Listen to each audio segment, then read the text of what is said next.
So let's see a demo to understand the concept of this intermediate output. So we have this overall productivity data that has nonlinear decision boundary.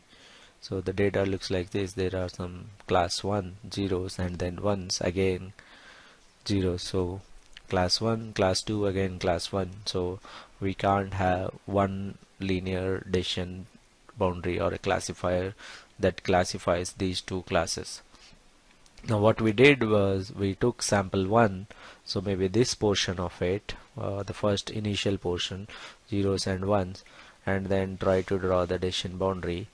So the initial portion looks like this. So we have the original data like this, and then for sample 1 we took this particular data, subset of the data, and then we fit a logistic regression line, and it fits very well, and we found a perfect classifier which has higher accuracy. Now what we can do is we can take sample 2, that is the other portion, the second portion. So in classifier 1 we have considered this portion, in classifier 2 or the sample 2 we will consider this portion and then come up with an intermediate output. So this is sample 2 based on the condition sample set greater than 1. Sample set is a variable if it is greater than 1. So we can consider all these data points, and those data points look like this. So a lot of ones and then a lot of zeros on the upper side. Then we fit a logistic regression line. Obviously for this data also we should find a very good logistic regression line with high accuracy. So we can also find a perfect decision boundary that classifies zeros and ones. So we can see on one side of the decision boundary all of class 1 are there, on the other side all zeros are there. So the accuracy level should be fairly high for this particular model as well. By the way, this is model 2 on the second sample. So model 2 has an accuracy of 95%. Even in our earlier example we saw model 1 has nearly 95% accuracy. So we have employee productivity logit 1, that is model 1 on the initial portion of the data, and on the second portion of the data, on the second subset, we have logistic model 2. Now what we'll do is we'll create two more columns in this particular data set. So we are creating two new variables, that is the intermediate output, the output of this particular models that we have built. So we'll use logistic regression model 1, and then we'll try to predict a variable called inter1. So intermediate output, we are manually creating an intermediate output here. Since we can't directly predict y, we will first predict inter1 and inter2, the kind of intermediate 1 and intermediate 2, which will act as two new variables h1 h2. They will indeed be used in predicting y. So we have inter1 which is predicted by logistic regression 1, inter2 which is predicted by logistic regression 2. Now the idea is both these variables that are created using these two separate logistic regression will have a higher chance of predicting y very easily. So we have two new variables called inter1 and inter2. Now the graph looks slightly different. So for predicting y using inter1 and inter2, if we see the classification graph, inter1 on intermediate output 1 on x-axis, intermediate output 2 on y-axis, if we see that, we can clearly see a good linear separating boundary between class 1 and class 0. We can find a linear line which goes like this diagonally. So let's go ahead and predict the probability of productivity using inter1 and inter2. So instead of using x1 x2 directly, we are using inter1 and inter2, which are derived from two logistic regression models. So I'm creating a new model called logit combined. So we have a new model here, employee productivity logit combined, and then we'll try to see the decision boundary, how that comes up.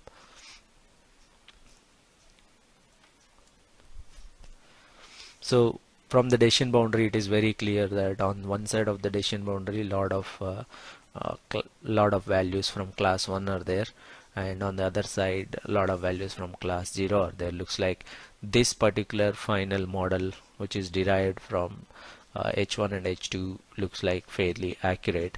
So we should see higher accuracy levels, that is almost like 94% 95% accuracy we can see. So we have built three models, that is employee productivity logit 1 on the subset of the data, and there is one more subset on that we built second model logit 2, and then we derived two more variable intermediate outputs. From those intermediate outputs we built a third model, and that third model worked perfectly to finally segregate or classify these two classes into zeros and ones. So there is a linear decision boundary that we can see finally, but not by using the direct input variables, but by transforming or by building the logistic regression lines and then finding the intermediate outputs and then using those intermediate outputs finally to come up with the final decision boundary. So if you are wondering why we are talking about intermediate output and then finally predicting the overall output, why we have to look at logistic regression and then we build intermediate logistic regression and then build another final model to predict y. So this gives us a very good understanding or intuition of neural network. So what we're trying to do here, we're trying to predict the final output or the dependent variable y using a variable h. Let's say that is an intermediate output. H is indeed predicted from the variables x. So h is the output of x and y is the output of h. So that means y indeed is the final output of input variables x. So y is final output of, so y is a function of again x's only if we look really deep into that. So h is a non-linear function. Yes, h is a non-linear function of linear combination of inputs. So g is a non-linear function, so that is why h is a non-linear function of linear combination of inputs, and y is a non-linear function of linear combination of outputs of logistic regressions. Let us see what exactly that means. So y is a non-linear function again because y is again derived from h value, so it is a non-linear function of linear combination of, it's a linear combination of h. So h is again logistic regression output. So indeed if we have to study what is the relation between y and x, so y is a non-linear function of linear combinations of again non-linear function of linear combination of inputs. So it's very it might sound confusing, but it is very clear that y is again like there we take linear combination of x's, then take a non-linear function of such all non-linear functions. Again if we do a second level of logistic regression, then we can find y. This is so to find w, the weights of the final weights in this model, then we have to minimize y y minus g of wj and hj. So basically if we want to find this wj, we have to minimize the least squares of y and g of hj. To find again indeed hj, we need to find out minimize yi minus g of wj. Again in the place of h I substitute the function of x.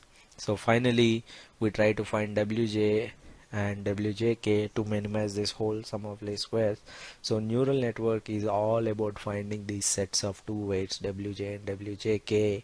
So these are the weights that we are trying to find out. So neural network is nothing but finding these weights using some methods. One of them is gradient descent method. So what exactly is neural network? Neural network methodology is very similar to the intermediate output method that we explained. Instead of predicting directly the y, we'll try to predict the intermediate output h, then indeed h will be used in predicting y. Why we are not predicting directly the dependent variable y?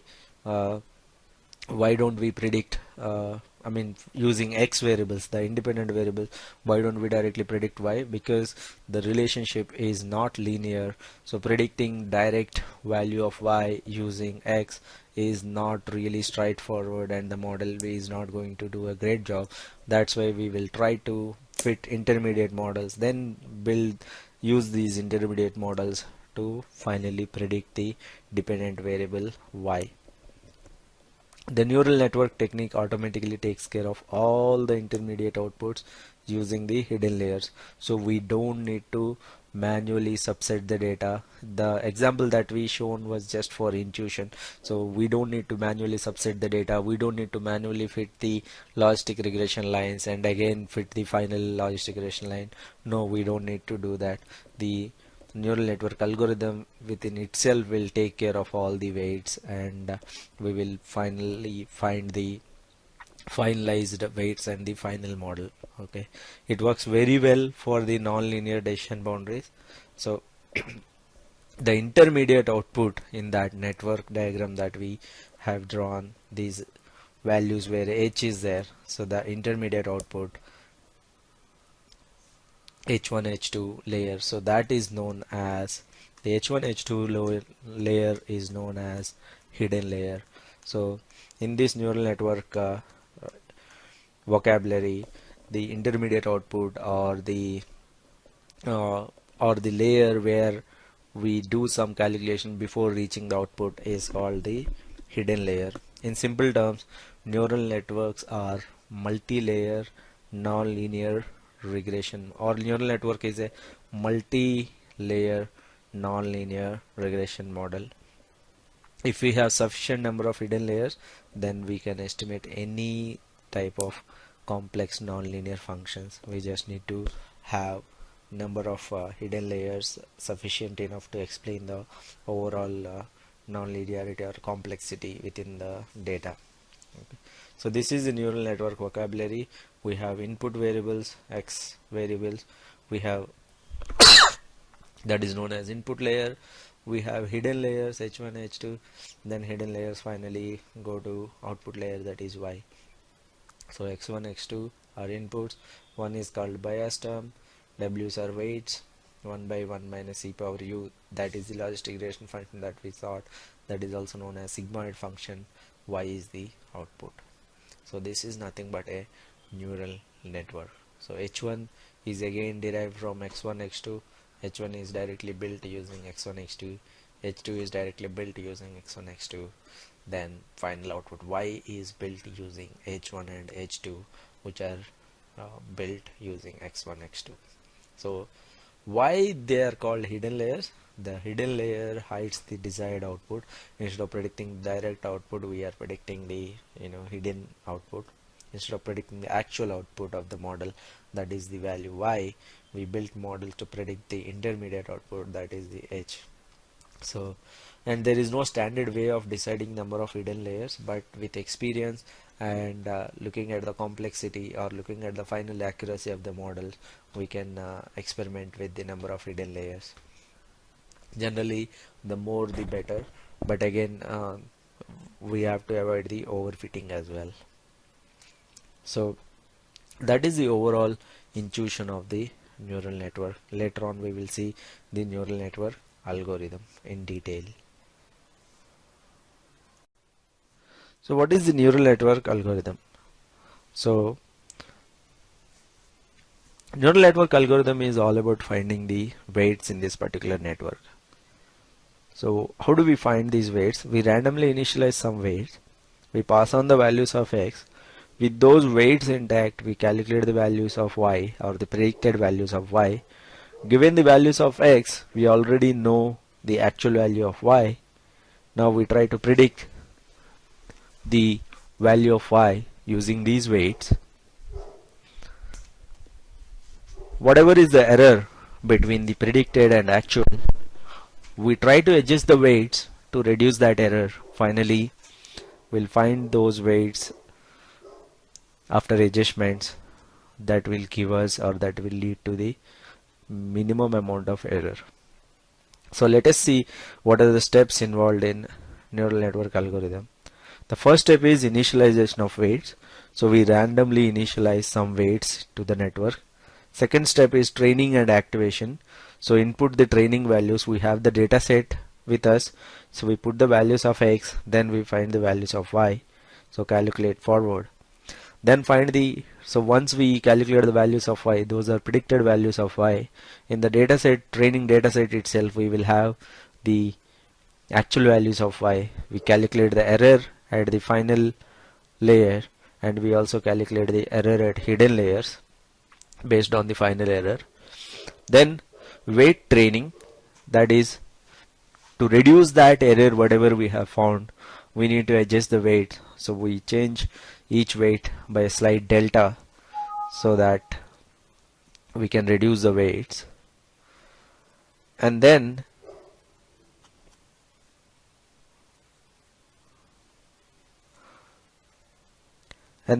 we update the weights to reduce the error. Finally, we stop at a point where there is no more error that can be reduced, so error is already minimal. So we start with some weights, and then we calculate the errors, and then we adjust the weights to reduce the error. Once the error is very minimum, we stop at that point. Let's go through each of this step one by one. So in step 1, initialization of some random weights. So we take any random weights, any seed value, and say these are the initial weights. So since these are not the final weights, we can adjust them later, so random is fine. And then training and activation is the next step. So we have x values, and then so we input the values of x to predict h1 or to find out h1, because we already have weights. So we can just substitute the values of x here, we can substitute the values of random weights here, and then we can find h1. Similarly, we can substitute the values of x1, x2, and then find h2. Similarly, we can substitute the values of w's and then find the final value of y. So input the training values, perform the calculations forward. This is called feed forward. And then error calculation. So we have the predicted values of y in the previous step, that is step 2. Now we know the actual value of y, so this g of this whole function is predicted value of y. So we calculate error at the final layer, and we can also find the error fractions at each of the hidden layers based on the error that is here. Using a formula, we can actually find out what will be the error that might occur at this layer and what will be the error. So what is the fraction of that error that is contributing to this overall error. So at each layer we can find out the error. So that is called back propagation. So calculate the error signals backwards. This is the overall error. In this overall error, what is the contribution of this layer? So that is how we find out the errors at each layer. Now once we have the errors, then we can calculate the weight corrections that will reduce that error. Okay, these weight corrections will reduce the error at h1, h2, and then indeed these weight corrections will reduce the overall error. These are weight corrections, so the updated weights are nothing but the previous weight plus the weight correction. So at each point, with each of the weights, that earlier the weights were chosen randomly, these weights will be updated based on the weight corrections. The weight corrections are calculated to reduce the error. So obviously at the end of the day, with the new weights, the error will be reduced. So this is one iteration. We repeat this again and again. So now with these new weights, again we'll find the error. Again we will find out the error at each hidden layer. Again we do the weight corrections, update the weights, so that with new weights error will be reduced slightly again.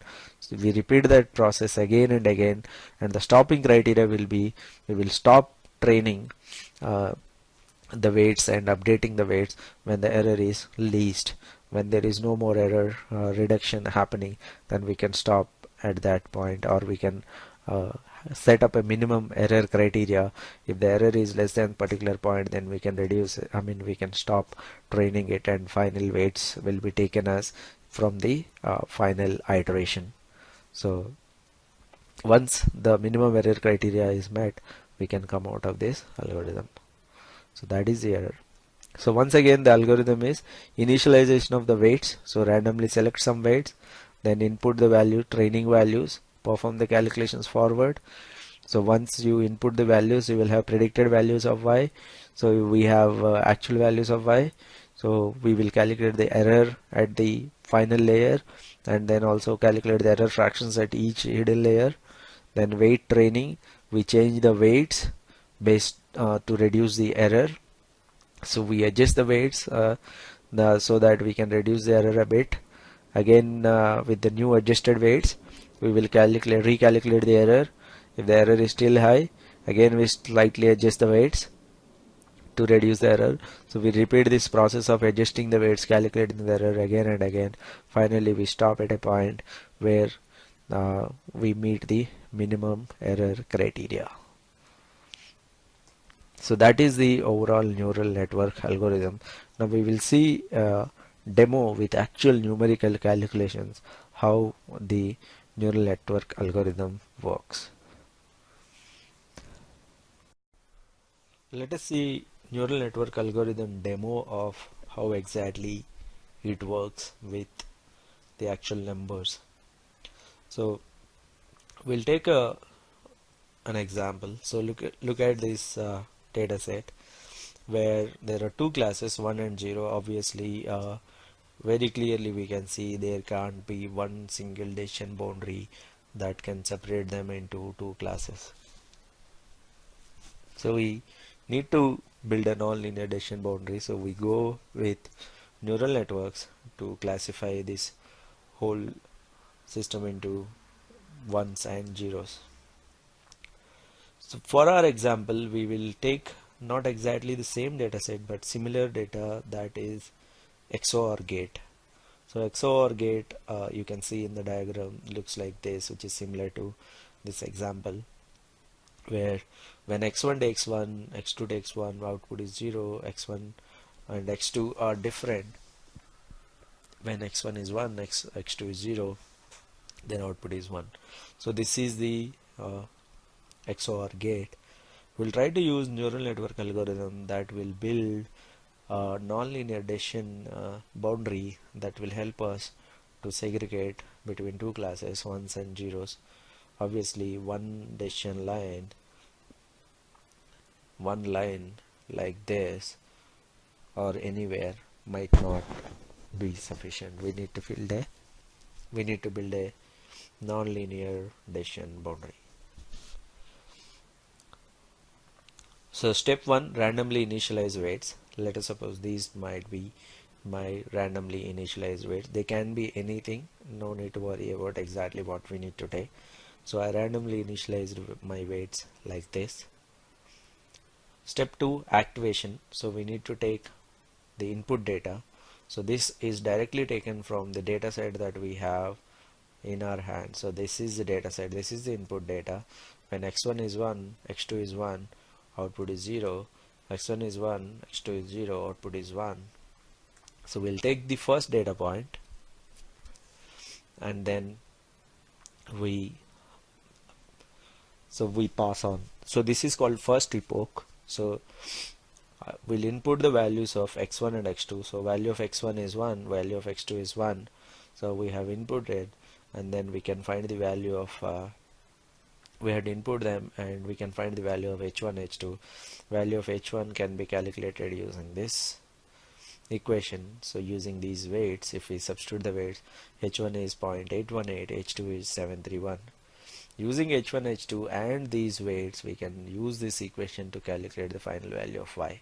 When x1 is 1, x2 is 1, output is 0. But whereas with these weights, the output comes as 0.71. So obviously there is an error. Instead of 0, we got 0.731. So error is nothing but 0 actual minus predicted. Predicted value is 0.713 and actual value is 0. So actual minus predicted, so y target minus y observed, our actual minus predicted is our error. So error at the output is 0.731. Similarly, we can calculate the expected error or the error fraction at h1, error fraction at h2. So based on the delta at y, we can calculate the error fraction at h1 as this much, error fraction at h2 as this value 0.28.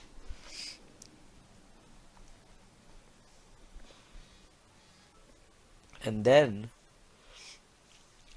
based on that error fraction, we can adjust these weights to reduce the delta. So the weight adjustment is again derived from the error fraction that we calculated. So the error fraction and the actual value of y will help us in finding out the weight adjustment. So we calculate the weight adjustment. Based on the weight adjustment, we will update the weights. Earlier the weight was 0.5 and minus 1, so we calculated the weight adjustment. It comes around 0.0021, here 0.002867. So based on these weight adjustments, we will update the weights. 0.5 becomes this, minus 1 becomes this. So we have adjusted the weights, we have updated the weights. Now the new weights are, like if we do the same thing for all the weights, these are the new weights, and with these new weights again we recalculate the value of predicted y and the actual y. Again we'll find the error, so that way we can continue further. So what are the iterations and stopping criteria? So this is just one iteration for the training example 110, and this is our first epoch. We repeat the same process of training and updating the weights using the data points. So we keep on updating the weights as to decrease the error. We continue updating the weights until we see there is no significant change in the error when the maximum possible error criteria is met.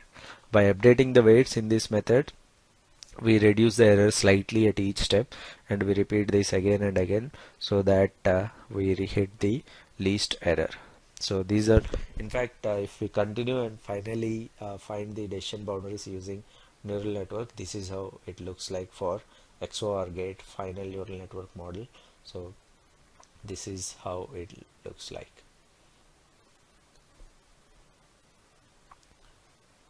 So this is the manual calculation of neural network. We really don't need to do all this error calculation, back propagation, updating the weights, etc. If we have any tool or the algorithm, it will take care of it automatically. All that we need to supply is the data set and the independent variables and dependent variables. Everything will be taken care of. We did this exercise just to get an idea, but in general we don't need to manually calculate the errors.